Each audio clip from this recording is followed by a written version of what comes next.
কিরে, কেমন আছিস? কেমন আর থাকবো? তুই ভালো থাকতে দিবি যখন তখনই তো ভালো থাকবো, তাই না? আচ্ছা বলতো, কাল রাতে আমার ফোনে এত মেসেজ আর এত কল করছিলি কেন? ঘুমাতে দিবি না নাকি? আরে বাবা, তোকে ঘুমাতে দিলে আমার স্বপ্ন দেখবে কে? আমি তো তোকে স্বপ্নই দেখি শুধু। খুব চালাক হয়ে গেছিস।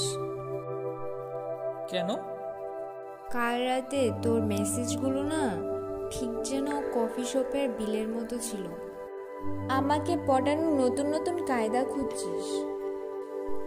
কফি শপের বিলের মতো মানে?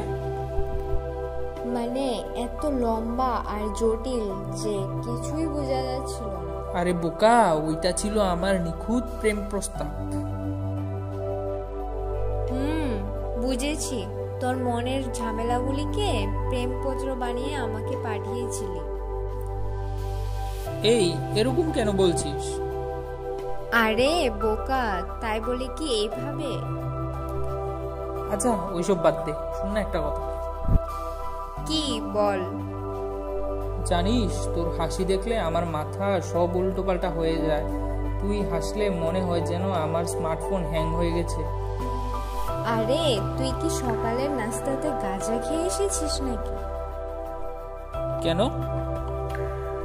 না, খালি উল্টো পাল্টা কথা বলছিস। জানিস, তোর সাথে কথা বললে মনে হয় আমি কার্টুন শো দেখছি। একবার হাসি, একবার কাঁদি, একবার রেগে উঠি। আরে তা তো হবেই। জানিস তো, আমাদের সম্পর্কটা একটা রোমান্টিক কমেডি, যার মধ্যে রোমান্টিকতার রসে ভরা।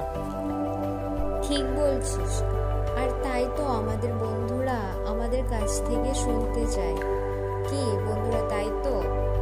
বন্ধুরা, যদি গল্পটি শুনে মজা পান তাহলে আমাদের সাথে থাকতে চ্যানেলটি অবশ্যই সাবস্ক্রাইব করুন। আর যদি আমাদের এই গল্প আপনারা কাউকে শোনাতে চান তাহলে অবশ্যই শেয়ার করে দিন আর আমাদের চ্যানেলটিকে লাইক করে দিবেন। ধন্যবাদ।